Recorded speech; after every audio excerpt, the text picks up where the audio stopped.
ఇంకా విచిత్రమైన మాట నిన్న నేను ఎకానమీ క్లాస్లో పోతున్నా, నేను చాలా పద్ధతిగా ఉంటున్నా, 18 గంటలు పని చేస్తున్నా, నన్ను కోసుక తింటరా అయింది. కోసుక తింటేందుకు ఏమైనా కోతాబరి మామిడికాయ అయింది నాకు అర్థం కాదు. నన్ను కోసుక తింటారా అర్థం కాని విషయం విచిత్రం ఏంటంటే 43 సార్లు వేయిండు. ఒక ముఖ్యమంత్రి అంటాడు పోతుతానే పోతాడా? గడ్డపారలేక పోడు కదా. ఆయన ఎంబడ 100 మాగదులు, సిబ్బంది, మన్ను మశానం, ఆయన ఇంకా బ్రోకర్లు, వాళ్ళు వీళ్ళు మస్తు మంది పోతారు. 17 నెలల్లో 43 సార్లు నువ్వు ఢిల్లీకి ఎక్కే విమానం దిగే విమానం తెచ్చిందైతే ఏం లేదు, పెట్టిన ఖర్చు ఎంత శ్వేతపత్రం విడుదల చేయి.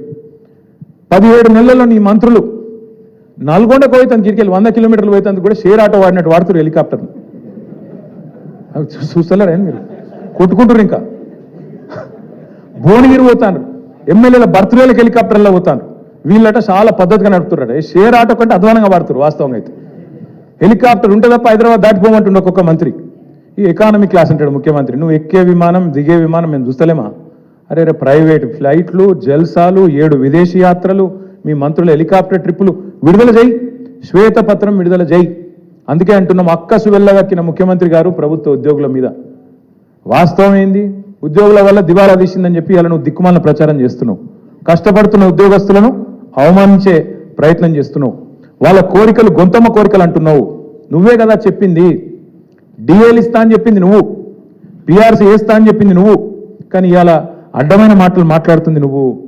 రాష్ట్రంలో ప్రభుత్వ ఉద్యోగుల కష్టంతో, ప్రజల కష్టంతో వచ్చిన ఆదాయాన్ని వస్తే ఆదాయమేమో నీ ఖాతాలు వేసుకుంటావు, ఢిల్లీకి మూటలు పంపుతావు. కానీ ఉద్యోగులను మాత్రం ప్రజల దృష్టిలో చులకన చేసే ప్రయత్నం ఏదైతే చేస్తున్నావో చాలా చాలా దారుణం. ఇది ఉద్యోగ సంఘాలు కూడా ఈ దుర్మార్గపు ముఖ్యమంత్రి యొక్క ఆలోచన విధానాన్ని అర్థం చేసుకోవాలని చెప్పి కూడా నేను కోరుతా ఉన్నా. నువ్వే కదా చెప్పింది. ఆశాలకు 18,000 రూపాయలు జీతం పెంచుతా అని చెప్పింది ఎవడు? నువ్వు కాదా? అంగన్వాడీలో జీతం పెంచుతా అని చెప్పింది ఎవడు? నువ్వు కాదా? అదే ఆశా సోదరిమణులు మా ఆడబిడ్డలు వచ్చి హైదరాబాద్లో ధర్నాలు చేస్తే చీరలు చింపి కొడతారు, చీరలు గుంజుకుంటా చింపుకుంటా దుశ్శాసన పర్వాన్ని సెక్రటేరియట్ ముందు ఆవిష్కరించింది నువ్వు కాదా రేవంత్ రెడ్డి గారు? ఇంతకంటే చిల్లర ముఖ్యమంత్రి ఎవడన్నా ఉంటాడా? అందుకే అంటున్నా ముఖ్యమంత్రి గారు, ఉద్యోగులు జీతాలు అడగొద్దు, ఆర్టీసీ కార్మికులు అపాయింటెడ్ డే అడగద్దు, ఆశాలు జీతం పెంచమని మీరు ఇచ్చిన మాట యాద్ చేయొద్దు, ప్రజలు మీరు ఇచ్చిన 6 గ్యారంటీలు అడగద్దు, 420 హామీలు అడగద్దు.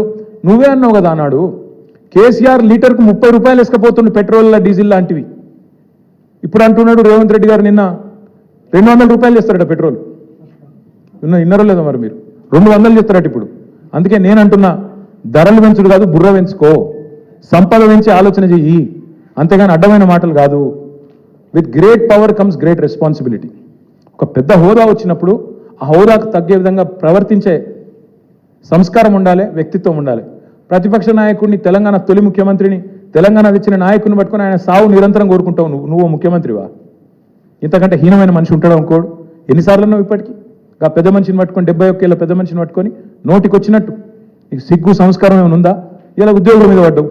ఏ ఉద్యోగులైతే అదే కేసీఆర్ ఎంబడి నడిచినరో ఆ ఉద్యోగులను, ఆ ఉపాధ్యాయులను చిన్నగా చేసి చూపెట్టే దిక్కుమాలిన ప్రయత్నం ఏదైతే చేస్తున్నావో, అందుకే నేను అడుగుతా ఉన్నా, నీ కోసం, నీ పార్టీ కోసం, నీ అవసరాల కోసం ఉద్యోగులను మోసం చేయకు. నాకైతే ఏమనిపిస్తుందంటే చివరిగా ఈ ముఖ్యమంత్రి గారి ప్రవర్తన చూస్తుంటే ఆ పాట పెట్టిండు ఎలక్షన్లప్పుడు, ఆనాటి రోజులు తెస్తాడు రేవంత్ అన్న అని. నిజంగానే తెస్తాడు ఆనాటి రోజులు.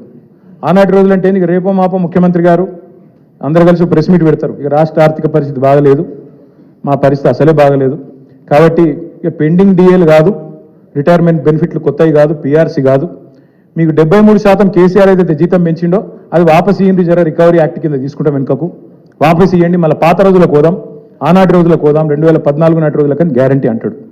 2000 పెన్షన్ ఏదైతే ముసలిలో కేసీఆర్ ఇచ్చిండో ఇక లాభం లేదు, ఆనాటి రోజులకు పోదాం, 200 పెన్షన్ కోదామని చెప్పి అవి కూడా వాపసు తీసుకుంటాడు.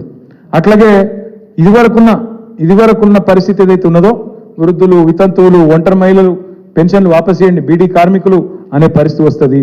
ఆఖరికి ఏమంటాడు, ఇక ప్రభుత్వం నడపాలంటే నాతో అయితలేదు, ఇక చందాలు వేసుకుని నడపాలి, తలా ఇంత చందా అయ్యిండ్రి ఇస్తే మేము నడుపుతా ప్రభుత్వం, ఇక లేకపోతే అది కూడా నాతో అయితలేదు అని చెప్పి ఎత్తేస్తాడు. అందుకే మా నాయకుడు కేసీఆర్ గారు చెప్పిండ్రు, మొదటి రోజే చెప్పిండు, చిన్న వయసులో అవకాశం వచ్చింది, మంచిగా నడుపు. పరిపాలన అంటే బజార్ భాష మాట్లాడినంత ఈజీ కాదు. ప్రభుత్వాన్ని నడపడం, ఒక రాష్ట్రాన్ని నడపడం అంటే బజార్ భాష మాట్లాడి, లేకు మాటలు మాట్లాడి పైశాచిక ఆనందం పొందడం కాదు. అందుకే యాద్ చేస్తున్నాం మేము, మింగ మెతుకులేదు కానీ మీసాలకు సంపెంగ నూనెనట. ఇదే ముఖ్యమంత్రి గారు ఒక దిక్కేమో ఇట్లా బీదరుపులు అరుస్తాడు, అప్పు ఊర్తలేదు, నా బతుకు ఆగమైపోయింది, మార్కెట్లో నాకు ఏమి పతార లేదు, అపాయింట్మెంట్ దొరకలేదు, చెప్పులు ఎత్తుకపోతాడేమో అన్నట్టు దొంగను చూసినట్టు చూస్తుండ్రు అని ఒక దిక్కు చెప్తాడు. ఇంకో దిక్కేమో తెలంగాణ రైజింగ్ ఫ్యూచర్ సిటీ 1,00,000 కోట్లు మూసి, ఇంకోటేమో 50,000 కోట్లు. నేను అడుగుతున్నా, మింగ మెతుకులేదు కానీ మీసాలకు సంపెంగా ఉన్నాడా? 420 హామీలు ఇచ్చినావు, ఒక్క హామీ అమలు చేసేందుకు పైసలు లేవు. ముసలోళ్ళకు పెన్షన్లు ఇస్తేందుకు పైసలు లేవు. ఆడపిల్లలకు నెలకు 2,500 అంటే దానికి పైసలు లేవు. స్కూటీలు అంటే పైసలు లేవు. తులం బంగారం పైసలు లేవు. రైతు బంధుకు పైసలు లేవు. దేనికి లేవు కానీ 1,00,000 కోట్ల సోకులకు మాత్రం ఉన్నాయంట. అందుకే ప్రజలు అడుగుతున్నారు.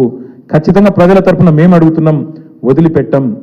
ఎట్టి పరిస్థితుల్లో ఈ ముఖ్యమంత్రి గారు నిన్న చేసిన మాటలకు ఒకవేళ నిజంగానే పరిపాలన చేత కాకపోతే తప్పుకో, రాజీనామా పెట్టు, నాతో అయితలేదు, ఢిల్లీకి మూటలు పంపుడు, ఇక్కడ మేనేజ్ చేసుడు నాతో అయితలేదు, ఇక నేను చేతులు ఎత్తేస్తున్నా, నేను కూడా ఐపీ డిక్లేర్ చేస్తున్నా అని వెళ్ళిపో. అంతేగాని రోజు తెలంగాణ రాష్ట్రాన్ని తిడతా ఉంటే మాత్రం ఇక్కడ దాకా ఉపేక్షించడం ఇక మాత్రం ఊరుకోము. కేసీఆర్ గారిని కూడా ఇంకా చివరిసారి చెప్తున్నా, ముఖ్యమంత్రి గారు కేసీఆర్ గారిని ఇప్పటిదాకా ఎన్ని మాటలన్నా పడ్డం, ఇక్కడ నుంచి కేసీఆర్ గారిని నువ్వు వ్యక్తిగతంగా దూషిస్తే మాత్రం నీ నాలిక చీరేసే రోజు కూడా వస్తుంది. తప్పకుండా యాది పెట్టుకో. ఎవడు 100 సంవత్సరాల కోసం పుట్టలేదు, ఎవడు 1000 సంవత్సరాలు ఉండడు. పక్కా చెప్తున్నాం, ముమ్మాటికి మళ్ళీ అధికారంలోకి వచ్చేది బీఆర్ఎస్ఏ. నువ్వు చేసిన నీ దిక్కుమాలిన పరిపాలన వల్ల అతలాకుతలమైన రాష్ట్రాన్ని మళ్ళా గాడిన పెట్టే సత్తా ఉన్న నాయకుడు కేసీఆర్ గారు మాత్రమే. అందుకే వాళ్ళ రాష్ట్ర ప్రజలు నీకు చేత కాకపోతే క్షమాపణ చెప్పు, అడ్డమైన హామీలు ఇచ్చినందుకు క్షమాపణ చెప్పి తప్పుకో. అంతేగాని రాష్ట్రాన్ని నిందించడం, దూషించడం మానుకోవాలని చెప్పి ఈ అసమర్థ ముఖ్యమంత్రికి చెబుతూ, మిత్రులకు ఏమన్నా ప్రశ్నలు ఉంటే అడగండి, లేదంటే we can conclude. Thank you.